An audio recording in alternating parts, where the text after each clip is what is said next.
Tre Baseleghe funerali del quindicenne travolto e ucciso a Loreggio. Lo strazio della mamma amava la bici. Sono sicuro che in quel momento fosse felice. Il papà consola l'investitore. Fatti coraggio. Un altro quindicenne travolto da un'auto, ma stavolta in sella allo scooter. È grave in ospedale. È successo a Lugo di Vicenza. Lo strazio di Roncade per l'ultimo saluto a Carlo Panizzo, il bimbo di 6 anni morto a Cavallino Tre Porti, ci rendeva tutti persone migliori, ha detto il papà in una lettera. Maltempo a ondate nel Veneto dopo una mattinata di temporale, una pausa nel pomeriggio, ma l'allerta è arancione per le prossime ore. A Ponte di Brenta fulmine incendia un garage. Momenti di paura in ospedale a Bassano del Grappa, dove un quarantenne si barrica in bagno, aggredisce i poliziotti e li minaccia con un rasoio prima di venire bloccato. Prima di chiudersi in auto per togliersi la vita con gli scarichi del motore, chiama il 118 annunciando il gesto, un uomo salvato in tempo nel Padovano. Un mese di campagna elettorale per il candidato governatore del centro-sinistra che rilancia il tema autonomia, non lo slogan, dice, quella vera e concreta, intanto il centrodestra resta bollente. Buonasera, ben ritrovati, edizione regionale dei nostri notiziari. Dunque l'avete sentito, il dolore dei genitori di Martin Pattaro, il quindicenne di Tre Baseleghe investito e ucciso da un'auto a Loreggia. Il papà, straziato dal dolore, ha avuto parole di compassione per l'investitore. La mamma Fabrizia ricorda la passione di suo figlio per la bici. Aveva 15 anni e aveva tanta voglia di vivere e di divertirsi, era sempre in movimento, amava andare in bicicletta che l'ha portato via ed era felice in quel momento, sono sicura. Martin stava correndo spensierato in sella alla sua mountain bike arancione lungo il percorso verde della Treviso-Stiglia, un tragitto che conosceva bene, ricorda mamma Fabrizia trattenendo le lacrime. All'improvviso lo schianto. Stava attraversando sulle strisce pedonali a Loreggia in via Malfattini all'entrata 26 dello Stiglia Martin quando è stato preso in pieno da un'auto che l'ha sbalzato nel fossato, qui dove ora ci sono dei lumini e dei fiori bianchi posati da alcuni suoi compagni e amici. Era uscito di casa intorno alle 16:30. Martin era solito andare a farsi una pedalata nei pomeriggi d'estate. Era un ragazzo pieno di vita che aveva ancora tantissime cose da fare e da dare. E lascia solo un vuoto immenso. Altro non vi posso dire. Siamo devastati dal dolore. Un botto fortissimo, non l'ho proprio visto, avrebbe detto sotto shock il conducente dell'auto che ha investito Martin. Un impatto talmente violento che il quindicenne, sbalzato nel fossato, è morto sul colpo. Quando sono arrivati i medici del 118 non hanno potuto far altro che constatarne il decesso. Tra i primi ad arrivare sul luogo della tragedia anche i genitori. La mamma ha avuto un malore e il papà, Alessandro, con grande umanità, nonostante fosse straziato, ha avuto parole di compassione per il 31enne di Piombino Dese che era alla guida dell'auto che aveva travolto il suo Martin. Non sentirti in colpa, non potevi fare nulla per evitare l'impatto, io mi metto nei tuoi panni, coraggio, ha detto Alessandro Pattaro al 31enne disperato che ora è indagato per omicidio stradale. L'uomo è stato anche sottoposto ad accertamenti clinici per verificare le sue condizioni psicofisiche al momento dell'incidente. La polizia locale del campo San Piereso sta ricostruendo la dinamica dello schianto. Sia l'automobilista che Martin conoscevano bene quel tranquillo tratto di strada. Io a Martin ho sempre detto con il piano, ma lui era energico e in quel momento l'avrà fatta 20 miliardi di volte quella strada, per cui sapeva quali erano i punti. Una distrazione, non lo so, l'unica cosa che posso dire è di stare attenti. E sono state fissate le esequie di Martin Pattaro che si svolgeranno a Tre Baseleghe, il comune sotto shock per la morte del quindicenne. Si svolgeranno venerdì pomeriggio alle 15:30 nella chiesa parrocchiale Natività della Beata Vergine Maria di Tre Baseleghe i funerali di Martin Pattaro. L'intera comunità è in lutto per la morte del quindicenne travolto e ucciso mentre attraversava in bicicletta sulle strisce pedonali. Martin a settembre doveva iniziare il secondo anno dell'Istituto Rosselli di Castelfranco Veneto, indirizzo grafica pubblicitaria. Martin era un bravo ragazzo impegnato nelle attività del suo paese, come ricorda la sindaca Antonella Zoggi. Foggia. Una famiglia che era presente nella vita sociale, comunitaria del paese, qui a Trebaseleghe. Anche Martin aveva partecipato alle attività estive per i ragazzi organizzate dal comune, l'attività Ci sto a fare fatica, ed era un ragazzo vitale, vivace, partecipe, socievole, davvero una fatalità che ci lascia tanto dolore. Credo che l'unica cosa che possiamo fare è essere vicini a questi genitori. Oltre alla bicicletta aveva tante passioni, una su tutte la break dance. Da 3 anni frequentava la scuola Two Steps e con loro avrebbe dovuto esibirsi nei prossimi giorni durante la tradizionale festa degli uccelli di Trebaseleghe, il comune dove viveva con i suoi genitori. Era sempre il primo a salutare con i suoi modi gentili, lo ricorda così anche Monica, la sua insegnante di break dance, molto legato ai genitori, in particolare alla sua mamma. Ed è ricoverato in ospedale il 15enne investito da un'auto mentre viaggiava sul suo scooter. L'incidente è avvenuto a Lugo di Vicenza. Non si ferma la scia di incidenti che vedono coinvolti moto o scooter. Poteva avere conseguenze ancora più gravi quello accaduto poco prima delle 11 a Lugo di Vicenza, dove uno scooter condotto da un 15enne del posto è stato travolto dall'auto di una 58enne che viaggiava verso il centro del comune percorrendo via Sioggio in discesa. Uno scontro violento, immediati soccorsi dei sanitari del 118 che dopo averlo stabilizzato hanno portato il 15enne in ospedale a Sant'Orso in codice giallo-arancione. Indagini sono in corso da parte degli agenti della polizia locale nord-est vicentino che hanno anche regolato il traffico durante le operazioni di soccorso. Ed è ricoverata in rianimazione dove si trova dal lunedì, quando è stata colpita da un malore in spiaggia a Duna Verde. Le speranze per la 14enne residente in Lombardia sono sempre più flebili. La giovane da qualche giorno non stava bene.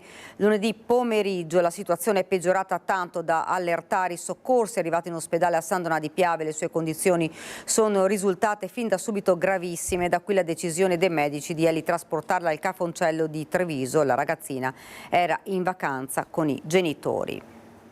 Ed ora nel Trevigiano lo strazio di Roncade per l'ultimo saluto a Carlo Panizzo, per tutti Carletto, il bimbo di 6 anni morto all'inizio della scorsa settimana a Cavallino Treporti. Era amore incondizionato, ha detto il papà in una lettera. Carletto sapeva amare come ama Dio, un bimbo speciale, il ricordo delle maestre, lo strazio della mamma Dana.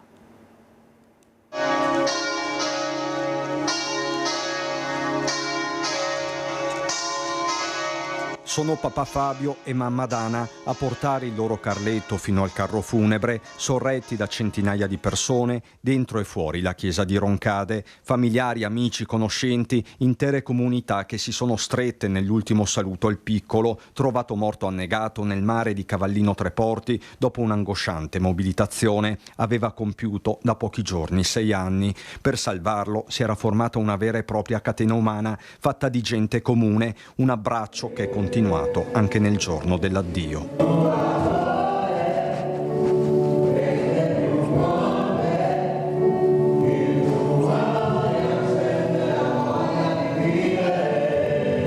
Presenti ai funerali tra i tanti gli uomini della Capitaneria di Porto, le polizie locali, l'associazione Carabinieri, i Boy Scout, i sindaci di Roncade e Cavallino, il vice sindaco di Vedelago. A tutti loro è andata la gratitudine dei genitori, con papà Fabio che ha scritto e letto una lettera intrisa di amore, proprio quell'amore che Carlo donava in maniera illimitata. Perché Carletto sapeva amare come ama Dio. Chi ha avuto la benedizione di aver vissuto con Carletto ha già capito il suo scopo. Parlo dell'amore vero, non lo so, cioè, quello incondizionato. Una marea di affetto, un'immagine che lo stesso Fabio usava spesso descrivendo il suo piccolo Carlo. Carletto è come la marea. Il suo amore sale piano piano, perché Carletto è timido e scrittoso. Ma poi sale sempre più, fino a riempirti completamente. Tanto che non riesci più a farne a meno, a tal punto che, ed è qui che scatta la magia, inizia a imitarlo. Ci rendevi tutti delle persone migliori. Quella marea, ha continuato il papà, che poi ti ha restituito dopo che la corrente ti aveva trascinato via. Parole che toccano il cuore come la richiesta di mandare un bacino al cielo. Carletto voleva vedere tutti felici. Sono stata cieca e sorda, il messaggio della mamma. Per questo oggi vi dico: usate gli occhi per vedere davvero, non limitatevi a guardare, usate le orecchie per capire e non solo ascoltare. Sul ruolo dell'educazione, che comporta sempre responsabilità e rischi, si è soffermato Don Marcello. Di certo era un bimbo speciale Carlo Panizzo, non solo per mamma e papà, così le sue maestre. Era un bambino solare, era un bambino che stava vicino a tutti i bambini, li aiutava, non c'era bisogno di dirgli cosa doveva fare, sapeva lui che cosa doveva fare e faceva sempre la cosa giusta. Aiutava gli altri, veramente un angelo, ha fatto un miracolo in noi e questo miracolo dovrà continuare anche quando faremo l'ingresso in classe. E questo dolore che portiamo dentro lo dobbiamo trasformare in gioia, perché lui amava la gioia.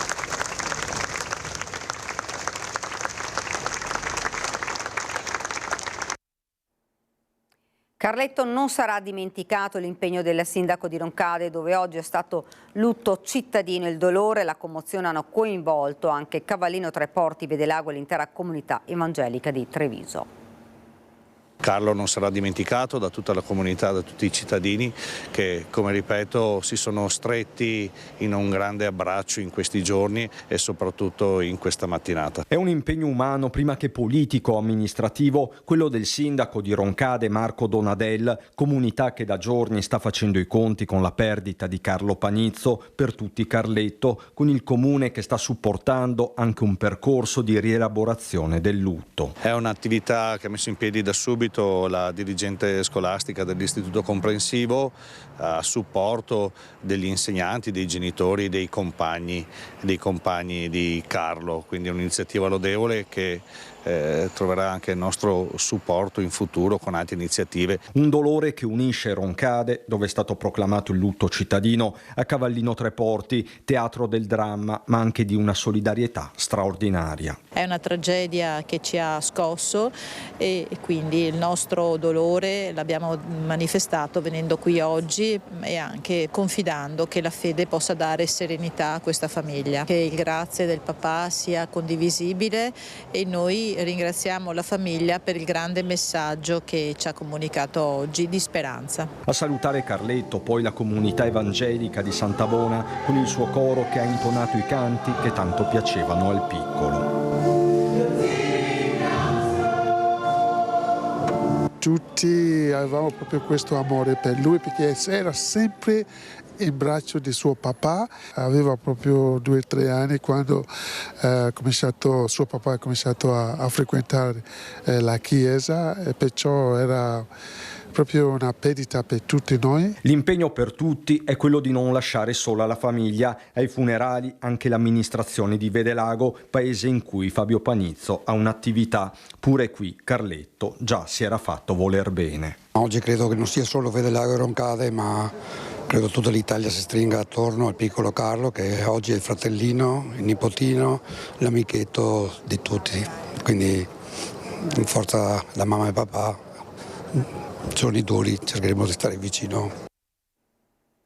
Ed ora il maltempo, permane l'allerta regionale che in alcune aree diventa arancione fino alle 14 di domani. Saranno possibili fenomeni localmente intensi, specie tra prealpi e pianure. Inoltre saranno possibili soprattutto su pianura costa quantitativi localmente abbondanti per forti rovesci ripetuti in lento spostamento. Nella seconda parte di domani i fenomeni dovrebbero risultare più irregolari, ma permarrà ancora il rischio di qualche locale temporale. Sarà possibile l'innesco di frane e colate rapide sui settori montani, pedemontani, collinari delle zone in allerta.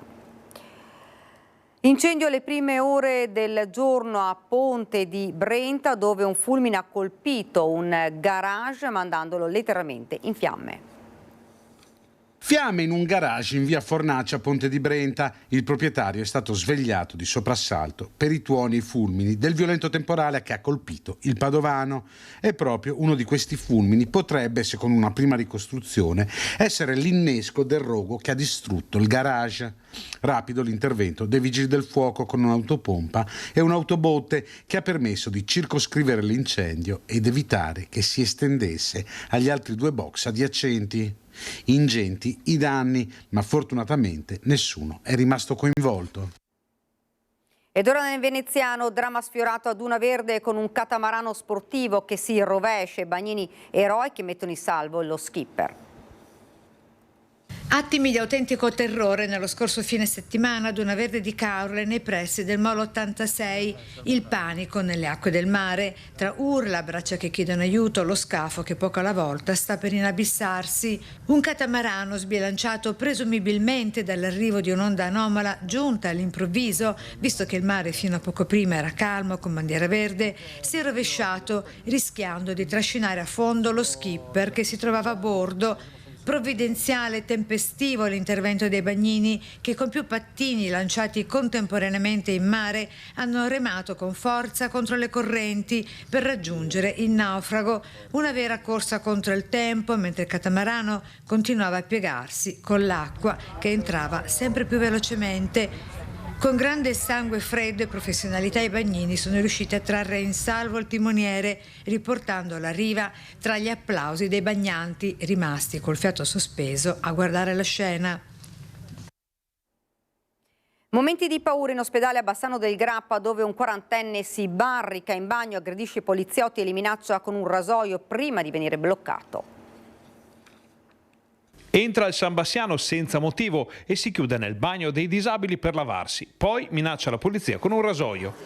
È accaduto nelle scorse ore nell'ospedale di Bassano del Grappa, dove un 41enne senza fissa dimora e già noto alle forze dell'ordine si è introdotto nel bagno dei disabili e si è barricato all'interno dei servizi fino all'arrivo degli agenti del locale commissariato. Ai nuovi arrivati l'uomo ha rifilato insulti e minacce dicendo di essere lì per lavarsi e sventolando sotto il naso della polizia un rasoio.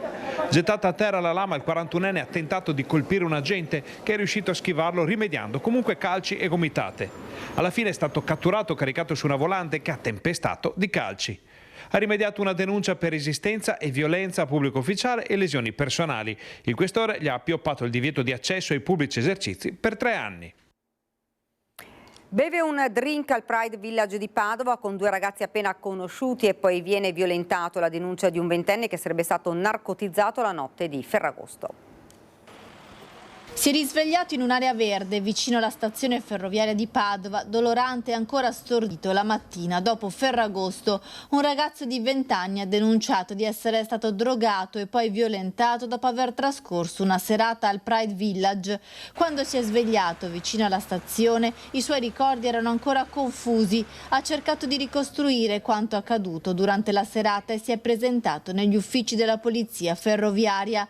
Gli ultimi ricordi risalgono appunto alla notte di Ferragosto. Il giovane era al Pride Village, aveva conosciuto un paio di ragazzi, pare che uno di loro gli abbia offerto una bevanda. Il giovane ha raccontato di non aver assistito alla preparazione del cocktail che gli sarebbe stato portato direttamente al tavolo da uno dei 2 giovani che aveva appena conosciuto. Poi le immagini diventano piano piano più sfocate. L'ultimo ricordo è di lui che viene trasportato a braccio fuori dal Pride dai 2 ragazzi. Il 20enne potrebbe essere stato narcotizzato con qualche sostanza allucinogena sciolta nel drink e poi portato nell'area verde e quindi violentato. Quando si è svegliato al mattino era dolorante ed è stato curato in pronto soccorso. La denuncia del giovane è arrivata anche in procura. Nelle prossime ore verranno visionate le immagini delle telecamere di sorveglianza del Pride Village per cercare di individuare le persone che erano insieme al 20enne.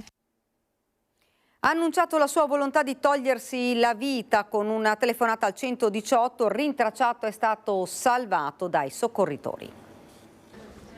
Un'ultima telefonata al 118 annunciando l'intenzione di togliersi la vita.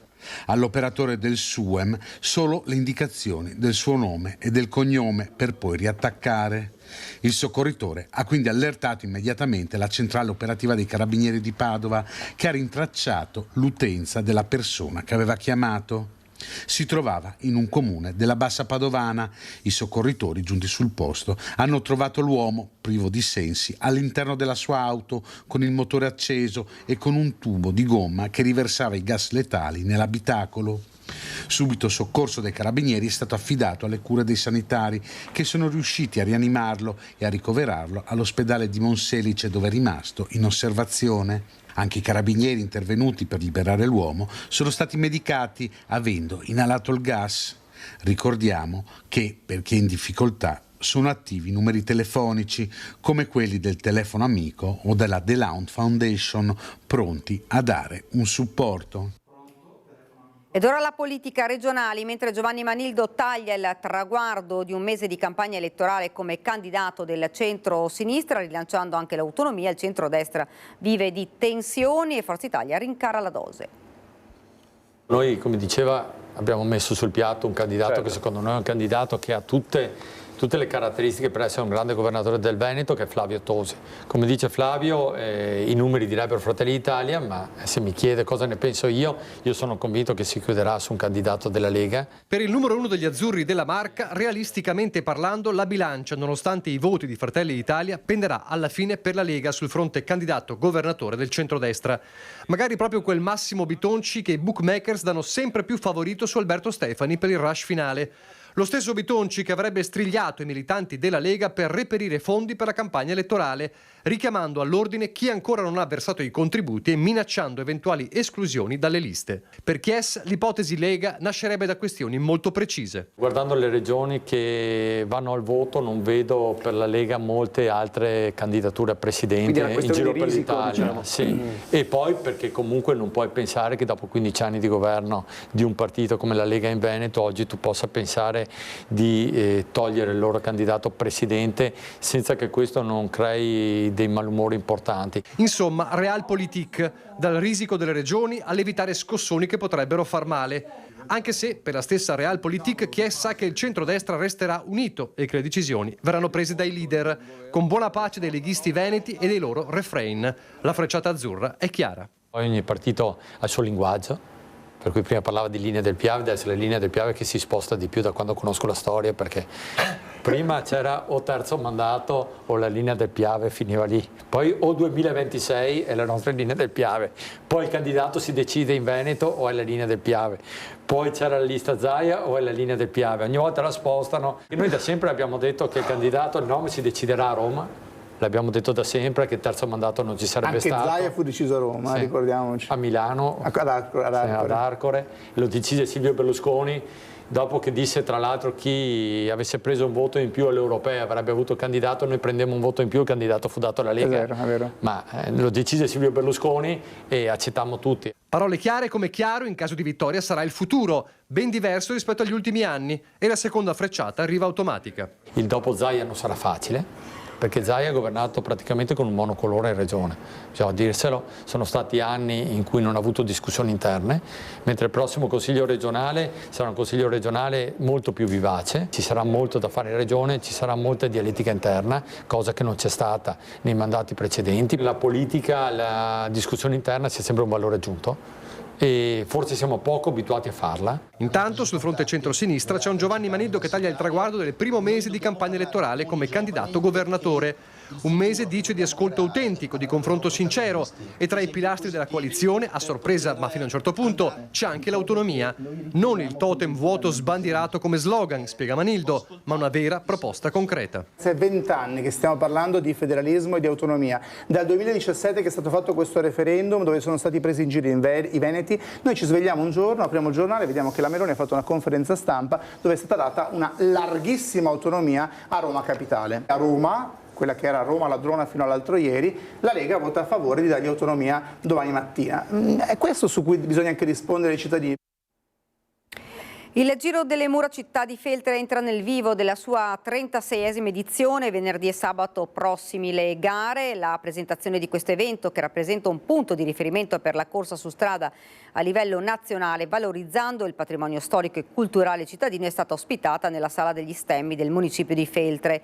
Non sono mancate alcune anticipazioni sui protagonisti della gara Elite Invito, che vedrà la partecipazione insieme ad alcuni giovani emergenti di atleti di spicco internazionale guidati dal campione europeo di 10.000 Yemen Crippa, vincitore delle ultime 3 edizioni e portacolori delle Fiamme Oro. E questa era la nostra ultima notizia, ora la sigla, poi le previsioni del tempo. Grazie per averci seguito, buona serata.